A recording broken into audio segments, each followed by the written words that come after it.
Good morning. Welcome. We're here live in Toronto, Ontario, Canada, a very special event. I want to welcome all of you.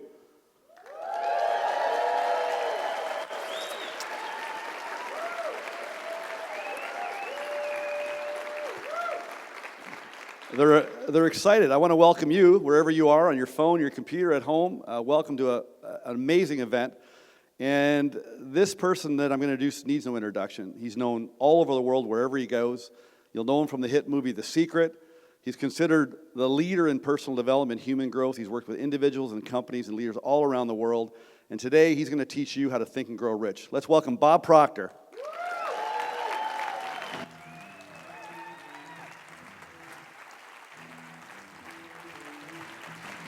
Good afternoon.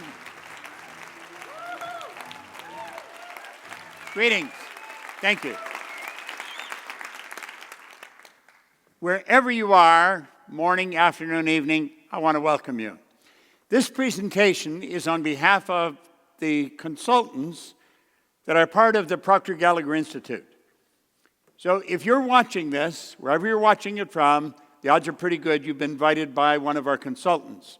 We have one of the most phenomenal group of people that you're ever going to find anywhere. They're very dedicated, that work as consultants with our company, the Proctor Gallagher Institute.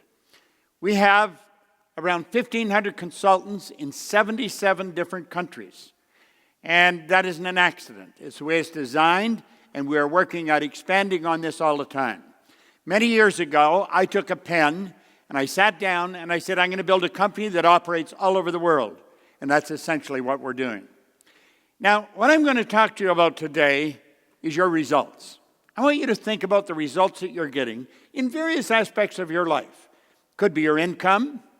It might be your personal relationships. It might be the development of your corporation. You could have a large corporation, maybe a small one. You might be a one-person operation. But you get results. I learned a long time ago that results always tell the truth. You can never escape from them. The results always tell the truth. Now, if we are on the right track, it's of my opinion anyway, that our results should always be under construction. We always want to be shooting for something a little bit beyond where we're at, because that is how we grow. And growth is the name of the game. There's a very basic law of life, a dynamic law. It's create or disintegrate.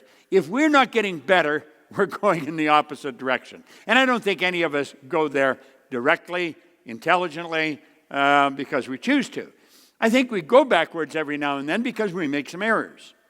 So growth is it's a very important part of our life, and it's something that we should all be involved in all the time. I've been working at this for a long, long time. And I found if we're going to grow, we're going to have to change. And if we don't change, we're not going to grow. Okay? Now, the Proctor Gallagher Institute is involved in change. That's really what we're all about. That's what our consultants are about. We have programs that are designed to help you improve the quality of your life. Now, the beautiful truth is that you and I can actually create our own income, create our own economy. Now, there's not a lot of people that believe that, and I certainly didn't for a long, long time. Do you know, we get inundated with newspapers, with television, with radio, and just overhearing conversations, maybe in a restaurant or with someone that we work with. How difficult it is to manage in the economy that we're working in. And we're always talking about the Dow or what New York Stock Exchange is doing. We're looking at something outside of ourselves all the time. The truth is, it operates inside of ourselves. Do you know that in the very worst economy, there's people that are winning and winning in a very big way? And in the very best economy, there's people that are losing. They just don't seem to be able to make it happen. So, you know, if you study this objectively, it doesn't matter whether the economy is good or bad. What makes the difference is, where is your mind at? What are you doing? Where are you going? Do you know, for the first 26 years of my life, I was going in the wrong direction, and I was picking up speed. The idea that I could create my own economy was a very far-fetched concept. Now, a man did tell me that, but I never believed it. In fact, I didn't believe hardly anything that I heard when it come to improving the quality of my life. I was losing. I was hanging around people that were losing, and that was the conversation of the day, and that's pretty well where my head was at. And then one day it changed. And it didn't change by accident. It changed by design. It changed by someone who's probably very much like the consultant that you're talking to. It changed because someone sat down with me and they wrote an R on a sheet of paper. Then he said, Bob, let that R represent the results you're getting in your life. Now, my results were not under construction, although they should have been. And then he put 3 letters down beside it. He said, let that represent happiness, health, and wealth. And he asked me if I thought he was a happy guy. And I looked at him, and I didn't know him real well. And I said, yeah, he seemed pretty happy to me. He said, have you ever seen me when I was sick? I had to admit I hadn't. He said, did you ever see me when I was broke? This man always had a lot of money in his pocket. And that caught my attention more than anything because I never had any. And he said, Bob, you are about one of the unhappiest guys I've ever met. He was being very honest. I was unhappy. And he said, you're not the healthiest guy in town. You always seem to have a headache or a cold or something. And he said, you're always broke. And that's true. That's exactly how my day went. And I was earning $4,000 a year at the time, and I owed $6,000. Now, I'm going back to 1961. This is not yesterday. It was quite a long time ago. But if you're earning $4,000 and you owe $6,000, it's fairly obvious I would have taken every cent I earned for 18 months just to break even if I'd paid nothing but paid debts. You see, it was an impossible situation. And I have found over the years that that's pretty well the way a lot of people are looking at life. They're in an impossible situation. They just cannot see how they're going to get out of it because they have a tendency to look at where they're at physically, and they never ask themselves about the power that they have locked up within them. I certainly didn't. I was no exception. And he said, Bob, do you enjoy those results? Well, of course I didn't enjoy them. I mean, I thought it was sort of a dumb question. He said, well, do you ever think of changing your results? And to tell you the truth, I don't think it ever did enter my mind. With me, it was always just get by. See, I was actually living a day at a time, and although it wasn't planned, that's just the way it was. When I woke up in the morning, it was get through the day, because I owed everyone I talked to money. I was not a happy person, and I was hanging around with a group of people who were much like myself. We have a tendency to attract people to us that are much like we are. And that was a sad situation. Then he said to me, he said, Bob, do you ever read anything? Now, I said, no, I can't read. Now, that wasn't true. I could, but I didn't. I didn't even read comic books. And he showed me a book. And he said, Bob, this book was written by a man that was mentored by the wealthiest man in the world at that time. The book is Think and Grow Rich. It's by Napoleon Hill. Now, this book is falling apart. He gave me this book. That was in 1961. That was a long time ago. He said, if you will read this every day, he said, the man spent his whole life writing it. He said, I think it would be a prudent move on your part if you spent the rest of your life reading it. It's called Think and Grow Rich. Now, I thought the title was sort of comical. Think and Grow Rich. You see, I didn't know anybody that was rich, in my opinion. I've since wrote a book called You Were Born Rich, and we're all born rich. Most people are just a little short of money. But he said, if you read this every day. Now, I'm going to tell you the truth. I had never read a book in my life. I could read, but not well. I since found out that most people don't read very well. Most people read at about a grade 7 level, and that's because we learned to read by the time we're in grade 6, and we never improve upon the skill from that point on. And he said, do exactly what I tell you. Now, you know, he didn't tell me what to eat or what time to go to bed, but I had never done what I was told. I spent a number of years in the Canadian Navy, and I was punished many times because I wouldn't do what I was told. I don't know. I seemed to resent authority. I was going in the wrong direction, and I just rejected any kind of advice I got. For some strange reason, I started to listen to this man. His name was Raymond Douglas Stanford. In fact, I have a son, Raymond Douglas Proctor. I named him after this man. And I don't know why, but I decided I would read the book, and I would do what he told me. Now, I had many doubts in my mind as to whether I would stick with it, but that was the thought at the time. Now, my life started to change like night and day. Within a year, my income had gone from $4,000 and in debt $6,000. It went to a point where I was earning $175,000 a year. Now, I hadn't earned $175,000 in the year, but my income went to $14,000 and change a month. If you annualize that, that's $175 a year. So it went from $4,000 to $175,000. If somebody had told me I could do that, I would have never believed him. In less than 5 years, my income went over $1 million. And I'm going to be honest, I had no idea what I was doing. Now, somebody would say, well, what were you doing? I was actually cleaning offices. You see, when I first set the goal, it was to straighten out my finances. It was to earn some money. I set a goal of earning $25,000. Now, I really didn't believe, I didn't even know anyone with $25,000. But he said, the book told me, and he told me, he said, write what you want on a card and carry it with you. And so I started to think of earning money. And I have since explained to many people, if your goal is to get out of debt, you'll probably stay in debt forever. That is not a good goal. You're going to track whatever you think about all the time. You got to get rid of the debt, set up an automatic debt repayment program, then focus on prosperity. At any rate, somebody said there's good money cleaning floors. I said, I'm not proud I'll clean floors. So I started to clean one office.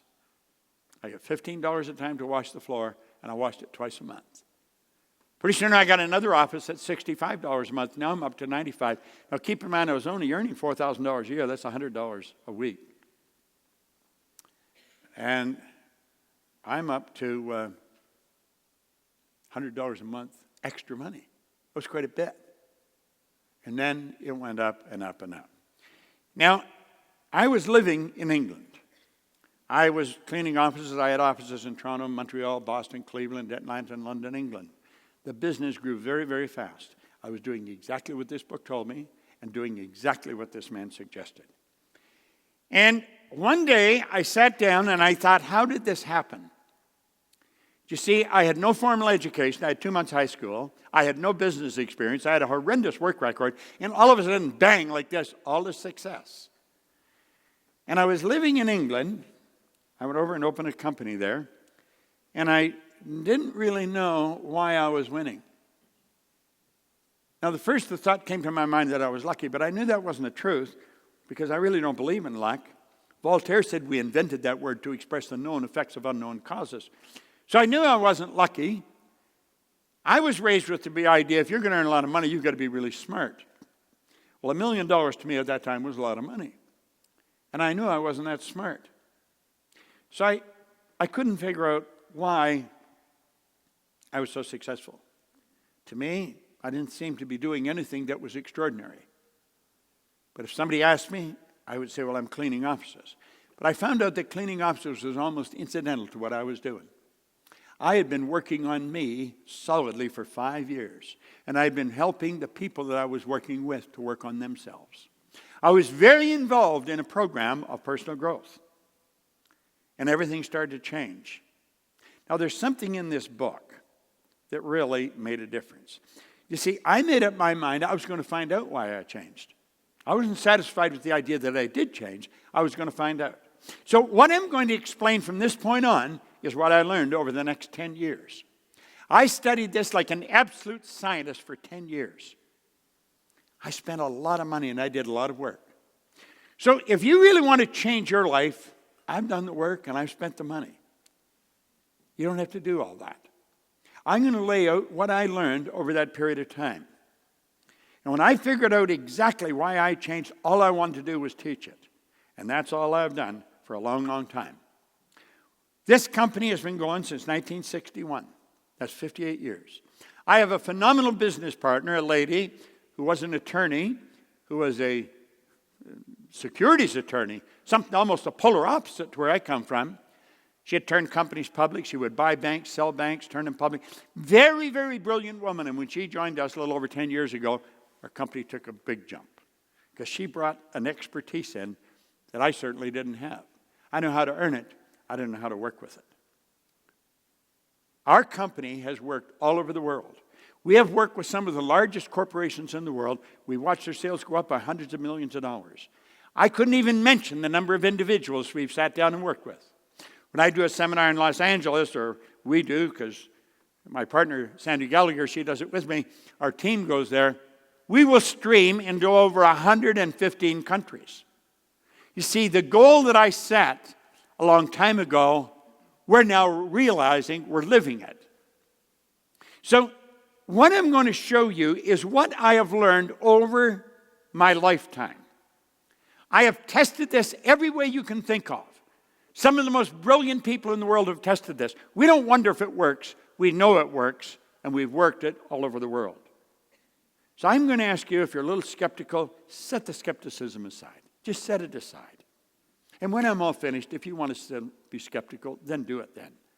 I'm going to ask you to open your mind and sit back and really listen carefully. And don't listen just to hear. One of the most wonderful things I learned a year ago, or learned last year, I learned a lot of things last year, but this one thing stands out in my mind over everything else. It was a quote by Steve Covey, who's gone now, God bless him, but he was a wonderful teacher. He said, don't listen to hear, listen to understand. And that's what I want to recommend you do. Listen to understand what it is I'm going to explain. Because what I'm going to explain can change your life like night and day. And I don't even care where you're at now. I've gone into prisons with this. I've gone into schools. I've gone into some of the largest companies. We've shared this with millions of people all over the world. All over the world. Last time we went into a place, we went into Kosovo, we had 7 different languages that were being translated simultaneous as we were teaching this. So we've been all over the place. I don't care where you're from. I don't care what your background is. It's where you're at right now. If you want to improve where you're at right now, what I'm going to share with you is the answer. Now, here's one of the first things I learned as we opened this book. The author points out something very interesting. He said there's a difference between wishing for a thing and being ready to receive it. No one's ready for a thing until they believe that they can acquire it. Their state of mind must be belief and not mere hope or wish. Now, he said open-mindedness is essential to belief. Closed minds will not inspire faith, courage, or belief. So I'm going to ask you to open your mind and really think. If you're wishing you could get that car, or if you're wishing this could happen to your company, or you're wishing you could do this, forget it. It ain't going to happen. You see, if you want to be ready for the good that you desire, you've got to believe that you can do it. Now, I have found there's only 2 sources of reference we can go to find out anything about ourselves. One science and the other is theology. There's only a half a dozen religions, so if you want to do the research, it's not too exhausting. And I've studied both sides now for my entire adult life, and I have found that regardless of the religion, or regardless of the psychology that you're involved in, they will all teach you one thing: you got to believe. You got to believe. That played in my mind for a long, long time. How do you believe? That's probably a question you're asking yourself. How do you believe? Well, you know, I had a wonderful mentor. I've had 7 phenomenal mentors. Leland Valvanderwall, he was a great big man. He and I became very good friends. All my mentors became good friends with me, and I with them. We were sitting in a restaurant one day, and just in idle conversation, he said, our belief system is based upon our evaluation of something. And frequently, if we reevaluate a situation, our belief about it will change. Now, this idea of belief had been plaguing my mind, so I said, what did you just say? I said, I'm not sure. It's about belief. Yeah. He said, our belief system is based upon our evaluation of something. And frequently, if we reevaluate a situation, our belief about it will change. I thought, that is really interesting. Now look, hope and wish doesn't cut it, but belief will. Belief will. If you listen real carefully to what I'm going to explain, and this is a very short presentation, and I got to keep my eye on the time, odds are pretty good you can start believing that you can do what you want to do. Now here's something beautiful. Remember, no more effort is required in order to aim high in life, to demand abundance and prosperity, than is required to accept misery and poverty. I have found out it's much easier to win in a big way than it is to lose. Now think of this. There's two things that you must know if you're going to create time and money freedom, and I think that's something everybody wants. You've got to know where you are, you've got to know exactly where you're going, and you've got to get moving in that direction. Now that's so simple and so obvious, you have to ask yourself, why are so many people stuck? Now I've been in this business a long time, and I can tell you, without doing any research, most people are stuck. There's only 3 or 4 or 5% of the people that are really making it happen. The rest are struggling trying to make it happen. And some of them are absolutely brilliant people. You know brilliant people. They've got degrees coming out the end of their business card, and they're stuck. You see, most of us have been taught that you've got to have goals. Well, I think everybody has goals. Some of them maybe are a little more articulate than others. They may not have their goal in writing or something, but there's something they want. That would fall in the category of a goal. I don't think that's where the problem is. I think the problem's over here. It's where we are. That is really the problem. You see, we're being controlled by something called a paradigm. Now, you may be wondering, well, what the heck is a paradigm? Paradigm is a large problem for almost everyone. Companies have paradigms. It's called culture. Countries have paradigms. It's called culture. Every individual is a paradigm. It's an idea in our subconscious mind. We didn't even build it. Somebody else built it. Here's the best definition of paradigm you may ever find. Paradigm is a mental program that has almost exclusive control over our habitual behavior, and almost all of our behavior is habitual. Now think about that. We wake up in the morning and we just motor into action. And somebody else wrote the program that's controlling our behavior. That's rather sad, but it's the way it is. I want you to look at the areas of your life paradigms have control over. This is very important. Paradigms control our perception, and our perception is our reality. It's how we see things. It controls our perception. Paradigms control our use of time. A lot of people buy time management programs, and they're trying to manage time. Time can't be managed. Nobody manages time, and yet everybody gets exactly the same amount of time. We get all there is. There's no one gets any more time than another. We get all there is. So it's what we do with our time. We merely manage activities. Our paradigm manages our creativity. You'll hear people say, well, I'm really not creative. Writers are creative, musicians. Everybody's creative. You're God's highest form of creation. There is nothing on the planet that'll even equal you. Our paradigms control our effectiveness, and our effectiveness controls our productivity. So do you see, this program that's inside us is controlling us. Our paradigms control our logic. There are certain things we say, well, you've got to be realistic. Is that right? Can you imagine the neighbors over in Dayton, Ohio, back around 1903? There's 2 young bicycle mechanics, and they said, we're going to fly. Nobody had ever flown. People had died trying. They weren't aeronautical engineers, and they introduced us to a new kingdom. Now, when they got us off the ground, somebody said, well, they were only up there for 14 seconds. Their attitude, their perception was different. They said, we not only got it up there, we kept it up for 14 seconds. Think. And our paradigm controls our ability to earn money. People that haven't got any will tell you money's not important. People that have it know how important it is. Money's vitally important in the area that it's used.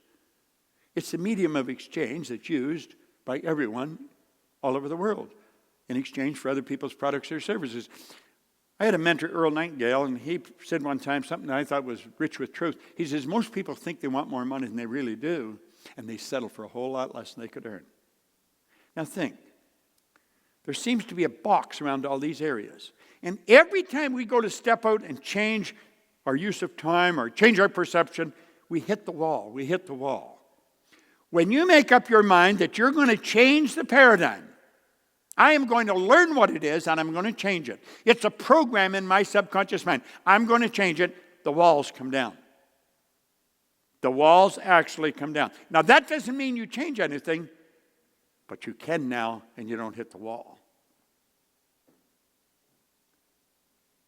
The change will be huge. And I'm going to tell you something else. The change is permanent when you learn how to change the paradigm. It's a beautiful concept. Now, look at this. Imagine if that was the only thing you changed. Your use of time. I remember talking to Earl Nightingale one time, and he said, Bob, there's no secret to this. I carry a sheet of paper in my pocket and a pen. I was having breakfast with him when he said this one morning. I'll never forget it. He said, I just simply sit down at night and I write down 6 goal-achieving activities I'm going to be involved in tomorrow. And then when I wake up, I do them. He says, you can't manage time, you can manage activity. Now, as you learn to manage those activities, you're going to find that your income is going to skyrocket. As you alter your perception, your ability to earn money is going to skyrocket. Joel Barker wrote a book on paradigms around 1990. It was an incredible book. That's what it was called, Paradigm. He said, to be able to shape your future, you have to be willing and able to change your paradigm. Now, you can be willing, but may not be able, because you don't understand how it was built. School does not teach this. I don't care what school you go to. I've worked with people that were Rhodes Scholars, people from Harvard, Stanford, Eton. They didn't understand it because they were never taught. Most psychiatrists, psychologists, or behavioral scientists that teach it, they teach it in such a way that it's only understood by other psychologists, psychiatrists, or behavioral scientists. I'm going to show you a way that I was taught. It was taught so that I could understand it. Remember I said I had no formal education? Well, I teach this today to psychiatrists. This has to be some of the best information you're ever going to find. Now, I want you to look at the mind and paradigms. But let's get more specific. I'm going to suggest you look at your mind and your paradigms. Now, how are you going to do that? Well, to do that, you have to understand something about the mind. In 1934, Dr. Truman Fleet was very involved in the holistic healing and the healing arts. And he said, the mind's an activity, it's not a thing. In order to gain clarity and eliminate confusion, he said, I'm going to create a picture of the mind. Do you know nobody's ever seen the mind? Nobody's ever seen it. Most people think of the brain when they think of the mind, but the brain isn't the mind any more than your fingernail is. Mind is an activity. Brain is an electronic switching station. As you activate brain cells, it alters the vibration of a part of your body. For me to move my arm up and down like that, I have to activate a group of cells in my brain. Now, we have found if a person has a stroke, let's think of this. The brain is the greediest part of the body when it comes to blood. It wants all the blood. If the blood stops going to a particular part of the brain, bang, like that, a group of cells die. Instantly, they die. And the person may lose the use of this arm and leg. Well, we found if we take that and just open their hand, close their hand, move their arm up, move them down, open hand, and keep doing that. It's a form of patterning. We will educate healthy cells to do what the damaged cells can no longer do. Now, what I mention that just to get across to you, your brain is an electronic instrument. Your brain will not think, but you think with your brain. It's reported we have Albert Einstein's brain in a jar somewhere in Jersey, but it's not doing anybody any good because Albert's not with it. Your mind activates brain cells.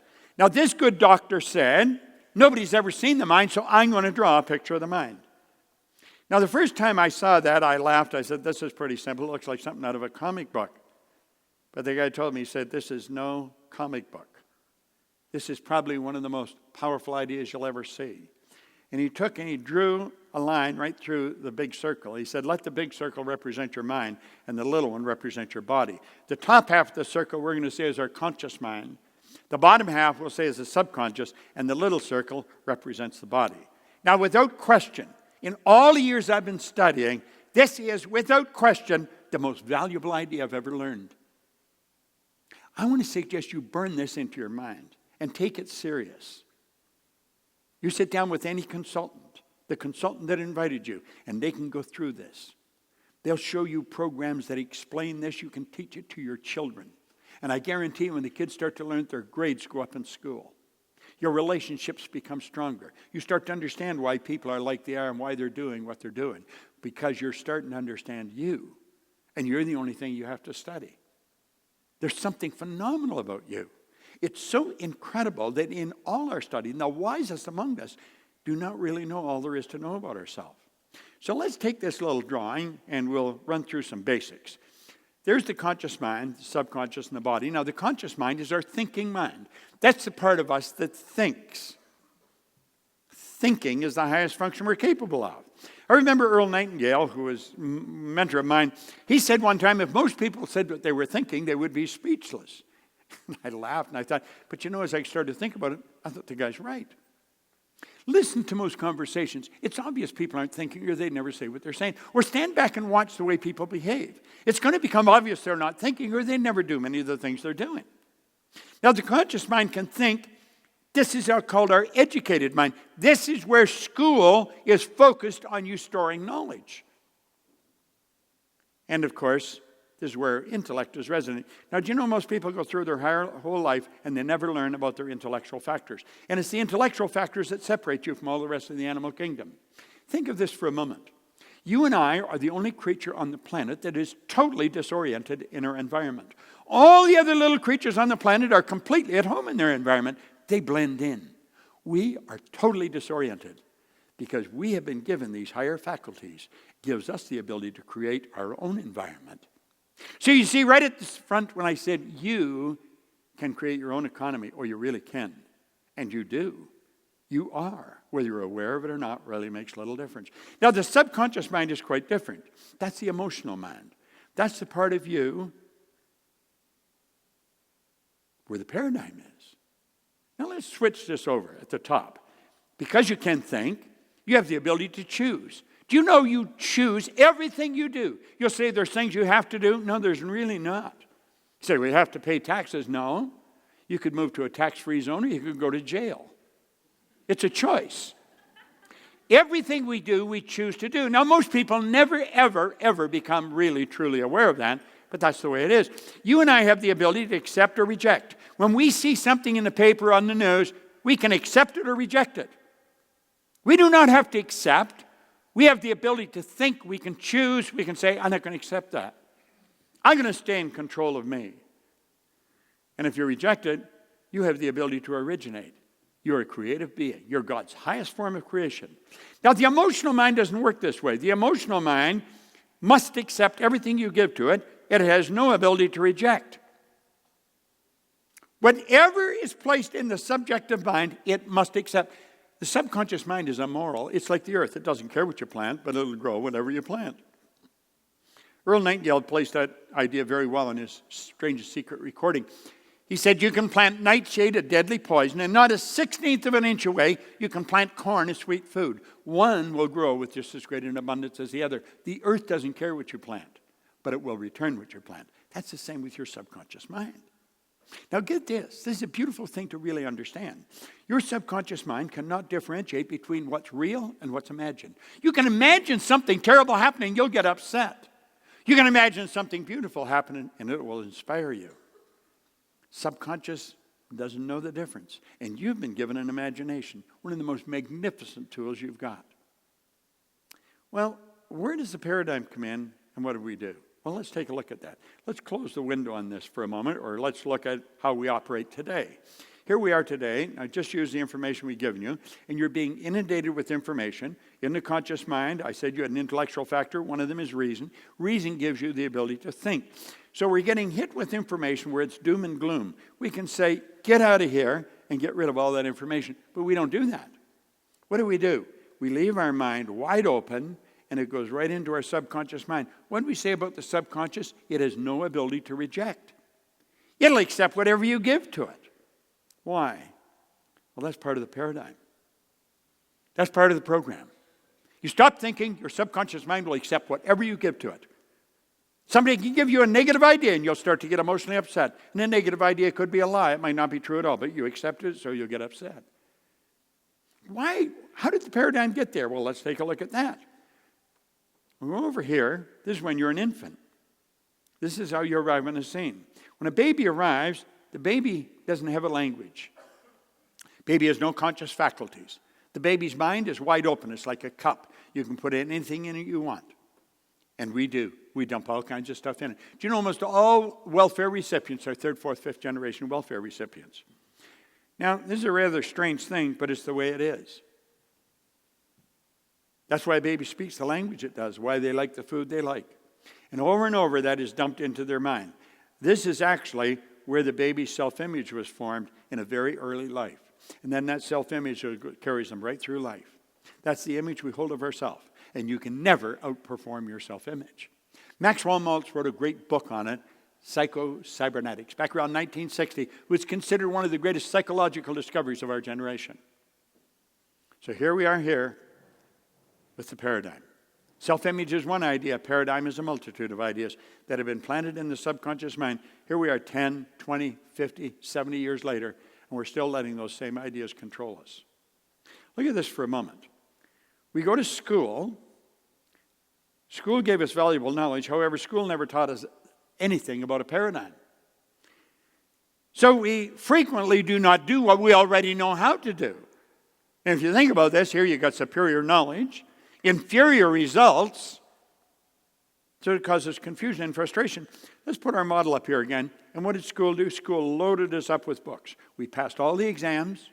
We got the degree. But you know what's missing? The results. The results don't seem to jive with all the knowledge the person's got. So we know people who are absolutely brilliant. They've got all kinds of degrees, but they're not getting any results. They're broke. They don't even know how to find a job. Little do they know that they could start a company and create all kinds of jobs. Why don't the results?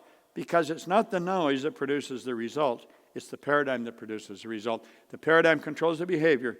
The behavior produces the results. You see, if you want to change your results, we talked right in the beginning, our results should be under construction all the time. If you want to change your results, you must change the paradigm. And that's really what the Proctor Gallagher Institute is doing. We have all kinds of wonderful programs. Let the consultant sit down with you. Let him explain just how simple it is for you to multiply your income. Change things like night and day. You see, it's not who you are that's holding you back. It's who you think you're not. Man, that's such a powerful statement. It's not who you are that's holding you back. It's who you think you're not. There's something so phenomenal about you. And when you learn it, everything starts to improve. However, when paradigms stay in control, nothing changes. You keep getting the same results year after year after year. Results always tell the truth. That's interesting. I don't care how smart you think you are, the results always tell what the paradigm is. We got to learn this. Buckminster Fuller put it very well. He said, you never change things by fighting existing reality. You change things by building a new model that makes the existing model obsolete. And that's exactly what I did 58 years ago. Didn't understand that's what I was doing at the time. Then it took me a number of years before I figured out what I had done. I literally built a new model. If you would like to build a new model that guarantees the rest of your life be the way you want it to be, sit down with our consultant. Let them share with you. They're well trained. They've got phenomenal programs. They can explain this to you. They explain how it works. It's a fascinating subject. You build a new model. That's exactly what I had done. It took me 10 years, 9.5 exactly, and I'd been studying this with some of the most brilliant people alive, trying to figure out why did Bob change? Why did I go with no formal education to earn myself all this money? I had the good fortune of working with Eric Hoffer back in 1969 and 70. He said, in times of rapid change, the learners will inherit the earth. Well, the learned find themselves beautifully equipped to deal with the world that no longer exists. Now, you know, there's no such thing as a learned person. You're either learning or you're not. It isn't something you fill up and put a cap on.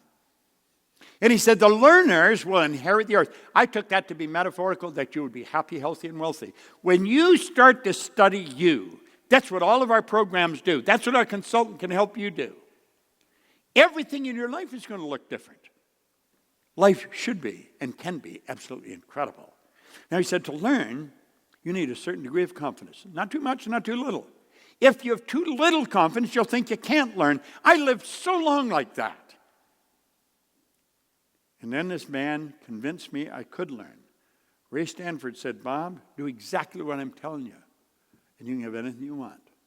I didn't believe that, but I believed he believed it. Let our consultants sit down with you. He said, if you have too little confidence, you think you can't learn. If you have too much, you think you don't have to learn. Look at your results. Are they what you really want? How about money? There's an absolute law governing compensation. Now, I'm going to go into this a bit and be the last subject we're really going to hit on. There's one more that I'll touch on. But this is important because this is not taught in school. The amount of money you earn is always in exact ratio to three things. Number one, the need for what you do. Number two, your ability to do it. And number three, the difficulty there'd be in replacing you. It's the need for what you do. There's a phenomenal need for what we do. Therefore, the people in our business can earn. The opportunity to earn a lot of money is here. However, that doesn't mean they're going to earn a lot of money. It's your ability to do it. You've got to get very good at this. You've got to get very good at whatever you do if you want to raise the stock. And the more you do that, the more difficult it'll be to replace you. See, when a person's very difficult to replace, stock goes up. That's just the way it works. Now look at this for a moment. All you have to focus on is your ability to do it, and you'll get better at it. Become a master at whatever you do. Now, there's only three strategies for earning money, M1, M2, and M3. If you're going to teach your children how to earn money, and if you don't, odds are pretty good they're never going to learn. Most people do not know what I'm going to show you. The average individual does not know this. If you want to earn a lot of money, teach the kids that strategy. M3. M1 is the worst strategy in the world, and yet it's used by 96 people out of 100. This is where people trade their time for money. I don't care what you're getting an hour. There's a built-in problem. It's called saturation. You're going to run out of time. M1 is not a good strategy, and yet it's used by almost everyone. M2 is used by 3% of the population, and for very good reason. That's where you invest money to earn money, and there's only a very small group that have any money to invest. M3 is the program that I stumbled on way back in the early 60s. I had no idea what I was doing, but I did it. It's only used by 1% of the population. This is why I went from earning virtually nothing to over $1 million a year. It's used by 1%, yet they earn about 96% of all the money. I multiplied my time by setting up multiple sources of income. Do you know, if you study our programs, we can show you how to turn your annual income into a monthly income. You may say, well, that's impossible. Okay, if that's what you want to accept. But I can tell you, based on years and years of experience, and literally millions of examples, we can show you how to turn your annual income to a monthly, and I don't even care what you earn, because there's no end to what you can earn. Look at it this way. Wealthy people have historically always had multiple sources of income. You go right back to the ancient Babylonians. They all had multiple sources of income. Wealthy people have always had multiple sources. You know, our world is changing. You're aware of that, and I'm aware of that, changing daily. And it's not getting bigger. Our world's getting smaller. Our world is getting so small. We're only hours away from anywhere in the world. Now look, you can have business all over the world. We have one program that consultants can talk to you about. It's called Matrix. We actually sit down and show people how to set up multiple sources of income. You can have income from all over the world. You can actually earn more money when you're sleeping than you can spend when you're awake. Now, that sounds like a good line, but it's also the truth. There's no end to what you can earn. I earn every night when I go to bed. I'm earning money while I'm sleeping because I have business all over the world. And if I have, you can. See, I am very good at teaching this because I'm such a good example of it. I have learned it. And I figured when I can learn it, anybody can learn it. I've gone into prisons, into schools, into some of the largest companies in the world. We'll show people how they can literally set up multiple sources of income. Now you say, well, are they all the same size? No. I look at this as the wheel of fortune. Now, some of your income sources will be big, some will be small. But I'm going to tell you something. They all have one thing in common, baby. They roll right into your bank. Now, you've got to admit, that's a nice idea. It doesn't matter where they come from in the world. Your bank will change it and put it in the currency of where you live. And you know the beautiful truth is, it just keeps adding up. We can actually show you how to do that. There's no trick to it. You know what you have to do? You have to make a decision. Now, in a very short period of time, I've shared an awful lot of information. It's what I learned over 10 and a half years. And you know what most people never do? They never learn to make a decision. They just learn to make a decision. He spent a whole chapter on it. Let these lines represent levels of vibration. Your phone operates on a frequency. We call levels of vibration a frequency. We think on frequencies. We literally think on frequencies. Thought is energy. And you think on frequencies. Now, some people are on a much higher frequency than others. The results you're getting are nothing but the manifestation of your own thoughts. Do you know that's the one point all great leaders have agreed on? Go back and study them. Study any of them. In biblical times, right up to today. The great business leaders, every one of them, have been in complete unanimous agreement on this one point. They've disagreed in virtually everything else. You and I become what we think about. We become what we think about. What are you thinking about? What are you thinking about? Ask yourself that.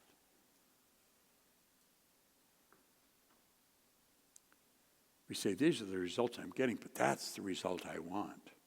And I'm going to do that. I'm going to do that as soon as I get the money. I'm going to do that as soon as the kids are out of school. I'm going to do that, and it's always when this changes. And you know something? This is never going to change because you never built a new model. And so pretty soon, the decision fades. The decision fades, and so does the goal. Why? Well, if we understand our own world, it soon becomes pretty obvious. We're thinking way down here on this frequency. And what we're shooting at is way up there on a higher frequency. We're down here, it's like we're listening on an AM frequency and wonder why we're not getting FM music, higher frequency. If I phone your number, your phone's the only one that's going to ring. There's millions of phones because I'm on your frequency. I don't get my brother if I phone you. I only get my brother if I get on his frequency. And you see, if you want to get the goal, you got to start thinking. You get your mind and your thoughts focused on the same frequency as what you want. Now, this is how decisions should be made. You see? When you make a committed decision, this is going to be done. I'm going to do this. You don't ask yourself, do I have the money? Do I have the time? Do I have the help? You don't ask any of those questions. He points out in here that successful people make decisions very fast, change them very slow, if and when they change them at all. And for years I wondered, how do they make the decisions so fast? How do they gather so much information? They don't need to gather information. They made a committed decision. They begin to think and act like the person they want to become. They let go of the past. And when they think on that frequency, they will start to attract everything that is required because that's where the good that you desire is. Now, this may sound a little futuristic if you've never studied into this. Nothing is created or destroyed. Everything's already here. The way to make one of these cell phones has always been here, but nobody got on that frequency. The way to do whatever you want is already here, but you got to get on that frequency. Just see, want is the only prerequisite when you go to make a decision. If you really want to make things happen, sit down with the consultant and say, I definitely want to. Do exactly what the consultant suggests. You do what we suggest, I guarantee you'll win. We've been at this a long time. We've got a great reputation all over the world. Not just in one city. Our office is in Phoenix. Our business is in 77 different countries. And when we stream, we go into 115 different countries. Want is the only prerequisite. It's the only prerequisite anyone has ever needed to do anything of any consequence. This is something very few people understand. If I want it and I see myself with it, I put myself on that frequency and I'll start to attract whatever I need. See, that's why successful people make decisions so fast. They know what they want. And they know that they're God's highest form of creation, and they know they're going to get it. This information is so valuable. It's the most valuable information you'll ever get. What I've shown you here is just a peek. This is the Reader's Digest version. It's like peeking through a keyhole at it. The consultant that invited you on this call is very well equipped to sit down and explain to you in a little greater depth what I've just explained. But you know something? They can't make a decision for you. You got to make a decision. And the second you make the decision, you'll start to attract what you need. If it's money you need, you'll attract it. Just look around your home. You got all kinds of stuff in your home you don't need. You know why you got it? Because you wanted it. When you want this bad enough, you will find the money that you require to make it happen. I learned that a long time ago. For further information on the personal growth programs that will improve all aspects of your life, contact your local Proctor, Gallagher consultant. Because I'm going to tell you, they have some absolutely phenomenal information. I want to thank you for tuning in. I want to thank all our consultants, and I certainly want to thank the consultant that invited you here. Because I know you appreciate this, but probably not as much as you will as you get involved. I will be forever grateful to the man that first sat down with me and got me into this book. I carry elastic with me because the book's falling apart, and I carry the book everywhere I go. But my life has changed so much since he first sat down with me. If you will listen to your consultant, listen to understand. I've just sort of scratched the surface here. We've got phenomenal information. I think we've got the best information you'll find anywhere in the world. Don't cheat yourself out of the life that you really want. Life is very short. And the older you get, the shorter it's going to be. Just works that way. You don't know how long you're going to be here. You may think you're going to be here for a long time. You may only be here for a short time. You may think you're only going to be here for a short time. You could be here for a long time. We don't know that. But we do know we're here now. Give it everything you've got. Sit down with the person that invited you and say, I want to get this as quick as I can, and I want you to show me how to really speed up. I want to move at warp speed. This information will change everything in your life. It'll make your business more successful. It'll make your life more successful. This is Bob Proctor, and I want to thank you very much for tuning in, and I look forward to meeting you in a seminar sometime in the very near future. Thank you. Okay?